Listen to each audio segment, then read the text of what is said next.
ইতিহাসে আসছে ওই সময় লোকমানে হাকিমের পিছন দিক থেকে একজন ব্যক্তি চোখটা ধরেছে। সুবহানাল্লাহ।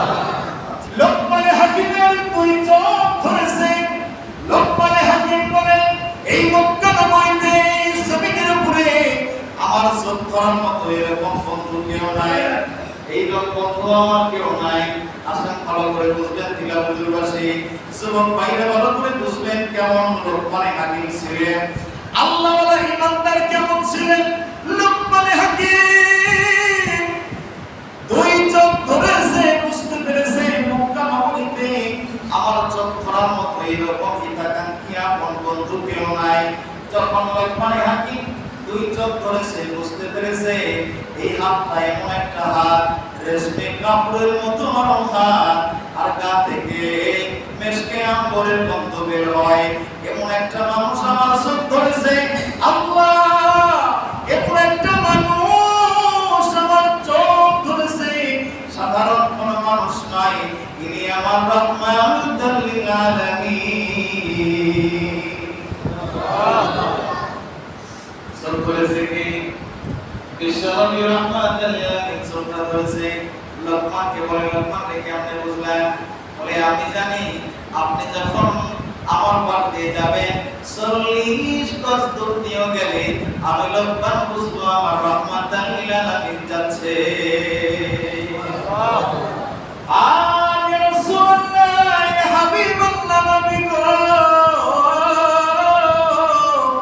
ও মায়ার নবী, আপনি এদিকে কেন আসছেন একটু বলবেন নি? বললাম, আমি আসছি তোর খবর নেওয়ার জন্য। তোর দুই ছেলে, এক ছেলের বিয়ে ঠিক করেছি, মক্কার সবচেয়ে বড় মন্ত্রীর মেয়ের সাথে বিয়ে ঠিক করেছি, তুই কি তোর ছেলের বিয়ে করাইবি? বলল, ইয়া রাসূলুল্লাহ, ইয়া হাবিবাল্লাহ, আমার ছেলের কে বিয়ে করবে? আমার 4টা ছেলে, এক ছেলেরও বিয়ে দিতে পারি নাই, আমার 2-4 ছেলেকে কে বিয়ে করবে? আমি তো গরিব অসহায়।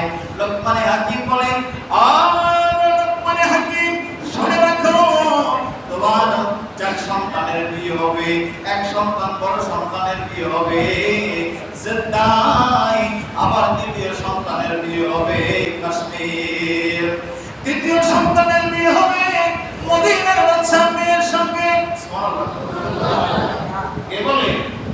রাসূল বলেন, তৃতীয় সন্তানের বিয়ে হবে মক্কা নগরীর সবচেয়ে মদিনার বড় বাদশা মেয়ের সাথে, চতুর্থ সন্তানের বিয়ে হবে এমন একটা শহর, সেই শহরের জন্য আমি দোয়া করেছি, এই ওমান শহরের জন্য দোয়া করেছি, এই ওমান শহরের বাদশা মেয়ের সাথে বিবাহ হবে। সুবহানাল্লাহ। লোকমানে হাকিম চলতে বেবে পানি পড়ে, কিছুদিন পরে সন্তানদেরকে ডাক দিলেন, সন্তানেরা, আমি তোমাদের কিছু নসিহত করতে চাই। কি নসিহত করবেন বাবা? আমার বড় সন্তান কোথায়? বড় সন্তান কোথায়? আমি বেশি দিন বাঁচবো না, আমি মনে হয় কিছুদিন যাবত আমার কেমন যেন লাগে। বড় সন্তানকে নসিহত করলেন, বাবা, আব্বা, আপনাকে আমি নসিহত করে গেলাম, আমি একজন সারা দেশের এমন একজন লোকের কাছে কিছু টাকা পাবো, ওই টাকা আপনি উদ্ধারের জন্য যাবেন।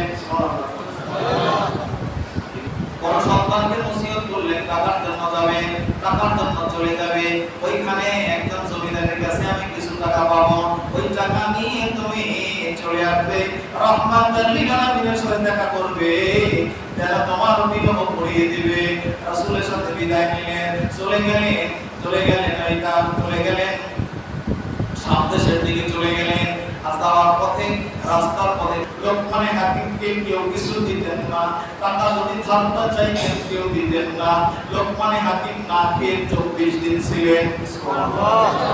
লোকমানে হাকিমের সন্তানকে বললেন, ও বাবা, তুমি চলে যাবে কাশ্মীর, এই কাশ্মীরে যাওয়ার পরে আমি কিছু টাকা পাবো, ওই বাড়িতে যাওয়ার পরে তুমি টাকা পাবা। রাসূলের কাছে বিদায় নিলেন। জিবরাইল এসে কানে কানে বলে, ইয়া রাসূলুল্লাহ, ইয়া হাবিবাল্লাহ, নবী গো, ও মায়ের নবী, আমার বাবা বলেছে কাশ্মীর যাওয়ার জন্য, ওইখানে আমার বাবা কিছু টাকা পাবে, আমারে বিদায় দিয়ে দেন। আসলে লোকমানে হাকিমের সন্তানের নাম ছিলেন আবু উমামা। আবু উমামা নাম সবাই আবু বলে ডাকতেন। এই চলে চলে গেছে কাশ্মীরের দিকে রওনা দিয়েছে। যাওয়ার পথে গাছের নিচে এক জায়গায় বসেছে, বিশ্রাম নেওয়ার জন্য বসে পড়েছে। দেখে পাশে একটা মুরব্বী ছিলেন। এই মুরব্বী আর কেউ না, স্বয়ং আল্লাহর ফেরেশতা জিবরাইল। বাদা আমতা ইল্লাল মুসাদ্দিকাল লিমা। সুবহানাল্লাহ সুবহানাল্লাহ সুবহানাল্লাহ। বন্ধু বড় করে বুঝতে গেছে আপন বাবা চলে গেছে, জিবরাইল পাশে বসে আছে, সে কিন্তু জানে না। এখন আমরা অনেকে বলি, অনেকে গায়েব জানে, এটা ভন্ডামো। কি ভন্ডামো? গায়েব জানেন কে? ও আদা ইল্লাল গায়বুল লিমান আরাদা আল্লাহ। গায়েব জানে আমার আল্লাহ, আমার নবী গায়েবে গায়েব জানে না। আমার নবীকে অনেক করে গায়েব জানে, গায়েব জানলে আমার নবী মার খেতেন না, আমার নবী ওনাকে থাকতেন না। গায়েবের মালিক কে?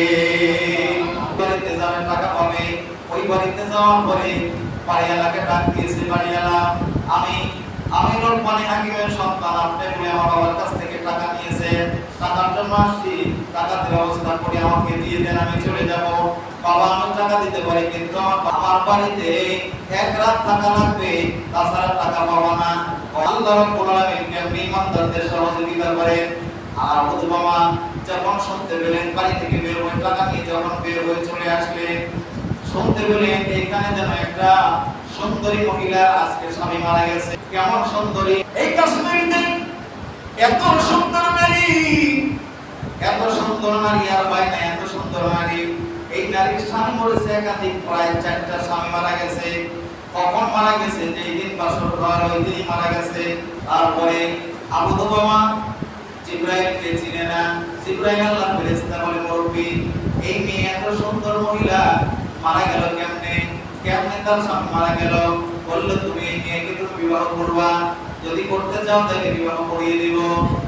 জিবরাইল কয়, বিবাহ যদি করতে চাও বিবাহ করিয়ে দেব, তুমি যদি বিবাহ করতে চাও বিবাহ করায় দিব, রাজি আছো? আবু দুবামা বলে, আমি ইনশাআল্লাহ রাজি আছি, বিবাহ করতে চাই, আমি তার বিবাহ করতে চাই, কিন্তু শর্ত হলো 2টা। মেয়েকে যখন তোমাকে বিবাহ দিব, বিবাহ পরে বাসর ঘরে যখন ঢুকবা, তখন এই মেয়েকে বলবা তোমার সাথে 2 রাকাত নফল নামাজ পড়তে। কয় রাকাত? 2 রাকাত নামাজ পড়তে হয় বাসর ঘরে। কেউ পড়ে সালাতুল হাজর, কেউ পড়ে সুন্নাত। এই 2 রাকাত নামাজ পড়তে হয়। যুবক ভাইরা যারা বিয়ে করেন নাই, ভালো করে কাম করা করেন, তাইলে 2 রাকাত নামাজ যদি পড়েন, আল্লাহ পাক ওই ঘরে রহমতের সামিয়ানা বিছায়া দেয়। সুবহানাল্লাহ। সুবহানাল্লাহ। জিবরাইল বললেন 2 রাকাত নামাজ পড়বা, আর ভিতরের যে বদনা আছে, বদনার মধ্যে তোমার স্ত্রী বলবে আমার সামনে পেশাব করার কথা। ইমানদার কেমন ভালো করে বুঝেন। আবু দুবামা এই নসিহত করার পরে ওই মেয়েটাকে বিয়ে করলেন। হাসান আর হুসাইনের মতো কিছুটা মিল পাওয়া যাইতেন, হুসাইনের মতো চেহারা মিল পাওয়া যাইতেন। সুবহানাল্লাহ। আর ওয়াজ বুঝলেন না? তাহলে আমি সারা বাংলাদেশ ওয়াজ করে 42 বছর ওয়াজ হলো, কিন্তু 2টা আমল করেনি। হুজুরেরা শুরুতে উঠে বলে সামনের দিকে আইলেন আর কোন সুবহানাল্লাহ, খানিক পর পর সুবহানাল্লাহ বলে, এই 2টা আমলই করতে পারেনি। তাহলে আপনি আমল বাকি থাকে, ওয়াজ দরকার নাই, ওয়াজ না হয় ভালো নাকি? ইব্রাহিমের নসিহত, ওই মুরব্বির নসিহত নেককার ইমানদারেরা শুনবে কি শুনবে না? না না না, তার কাছে যাইতে বলে নাই, আগে পেশাব করার কথা বলছে। যখন বলেছে পেশাব না করলে আমি তোমার এখনই তালাক দিয়ে দিব, মেয়েটা বলে আমি তো আর বিবাহ হতে চাই না। ঠিক আছে, আপনি তাহলে মুখটা ঘুরিয়ে ফেলেন। পেশাব যখন করেছে, ওই লজ্জা স্থান দিয়ে একটা সাপ বের হয়ে, ওই পদ্মার ভিতরে আরেকটা সাপ ছিল, মোরা সাপ, ওই যে গাছের নিচে যখন মারছিল, এই সাপটা ওর ভিতরে রেখেছিল, ওই সাপ থেকে লজ্জা স্থান থেকে আরেকটা সাপ বের হয়ে আসছে। সুবহানাল্লাহ। তাহলে বোঝা যায় যখনই কোনো স্বামী তার কাছে আসে, তার লজ্জা স্থানে সাপ সবল মারে আর সে মারা যায়। আল্লাহ রাব্বুল আলামিন বললেন, আল্লাহু রাব্বুল আরশিল আযীম।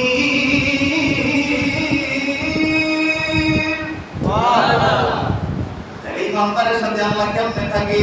এই যুবকটা কেমন করে বুঝতে পারে নাই, সাপ বের হয়ে আসে, তখন নসিহত করেছিল পদ্মার মুখটা আটকায় দিবা।